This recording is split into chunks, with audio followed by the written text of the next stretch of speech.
घरत यांचा उदारपणा. दिघोडे गावाला रुग्णवाहिका भेट. ग्रामस्थांना मूलभूत सुविधा देण्यासाठीच आमचा जन्म. महेंद्र घरत.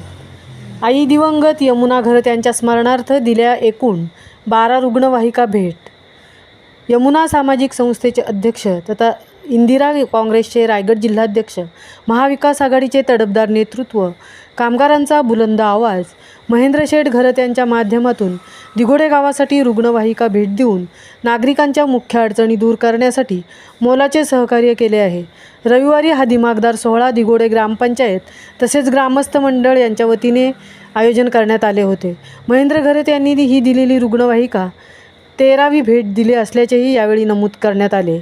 गावातील ग्रामस्थांच्या अडचणी म्हणजे आयत्या वेळी अचानक मोठ्या रुग्णालयात जाण्यासाठी रुग्णवाहिकेची गरज भासते. दिघोडे ग्रामपंचायतीचे सरपंच कीर्तिनिधी ठाकूर यांनी महेंद्र घरत यांच्या कानावर सदर बाब घातली असता महेंद्र शेठ घरत यांनी क्षणाचाही विलंब न करता दिघोडे गावासाठी रुग्णवाहिका भेट म्हणून देण्याचे आश्वासन दिले.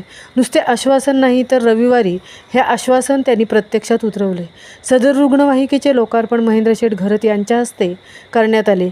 यावेळी मिलिंद पारगावकर, अखलास चिलोत्री, डॉक्टर मनीष पाटील, महेंद्र ठाकूर, विनोद म्हात्रे, 18 गाव कृती समितीचे अध्यक्ष Nandraj Mungaji, new maritime general कामगार संघटनेचे अध्यक्ष वैभव पाटील, सचिन घरत, माजी सरपंच अविनाश पाटील, विद्यमान सरपंच कीर्तिनिधी ठाकूर, उपसरपंच अभिजित पाटील, कृष्णा पारिंगे, रेखा घरत आदी प्रामुख्याने उपस्थित होते. महामुंबईसह मिलिंद खारपाटील, दिघोडे, उरण.